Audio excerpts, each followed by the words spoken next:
बज रहे हैं। वक्त आज सुबह का है। साथ आपके मैं हूं अर्पिता आर्या। बुलेटिन की शुरुआत तमिलनाडु में हुए एक खौफनाक हादसे से करते हैं। तमिलनाडु के नागपट्टिनम में फिल्म की शूटिंग के दौरान गई और स्टंटमैन की मौत हो गई।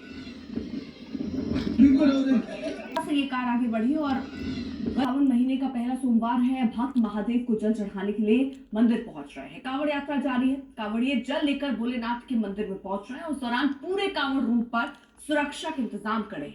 सबसे ज्यादा चौकसी हरिद्वार में है, जहां पुलिस के साथ ही अर्धसैनिक बलों की तैनाती की गई है। सोमवार में आज ब्रिज मंडल में जलशेक यात्रा भी है और इसको लेकर हरियाणा के नूह में प्रशासन अलर्ट मोड पर है। अराजक तत्वों पर नजर रखी जा रही है। 2023 जैसे हालात ना हो, इसके लिए प्रशासन ने रहे इलाके के अंदर शांति बनी रहे, इलाके के अंदर कोई गलत चीज जो है कि ना फैल कर। तमाम जानकारी के लिए तो सावन के महीने में जारी कांवड़ यात्रा को लेकर साध्वी प्राची का एक बयान सामने आया। साध्वी प्राची ने कहा कि कांवड़ बनाने का करते हैं क्योंकि वहां अपराधियों के हौसले बुलंद है। चुनावी साल है, बिहार पुलिस मुस्तैदी का दावा कर रही है, फिर भी हत्याओं और अपराध का सिलसिला कई सवाल अब खड़े होते हैं। बिहार में बेलगाम अपराधी है। सुशासन पर सवाल इसलिए क्योंकि 12 जुलाई को पटना में पशु चिकित्सक की हत्या कर दी जाती है।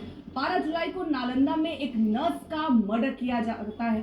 11 जुलाई को पटना में ही दुकानदार की हत्या कर दी जाती है। यानी कितने बेखौफ है ये बदमाश, ये अपराधी। आप इन घटनाओं को देखकर अंदाजा लगा सकते हैं। 12 जुलाई, 11 जुलाई, 10 जुलाई को भी आप देखिए, पटना में बालू व्यवसायी की हत्या 10 जुलाई को हो जाती है। तो इस तरह की एक घटनाएं एक के बाद एक सामने आ रही है। 5 जुलाई को सिवान में युवक की गर्दन काट दी जाती है। 5 जुलाई को ही मोतिहारी में गला रेत कर मर्डर कर दिया जाता है। तो ये एक के बाद एक घटनाएं आ रही हैं। 4 जुलाई को चलिए तो पटना कारोबारी गोपाल खेमका, ये सबको याद होगा, उसकी हत्या हो जाती है।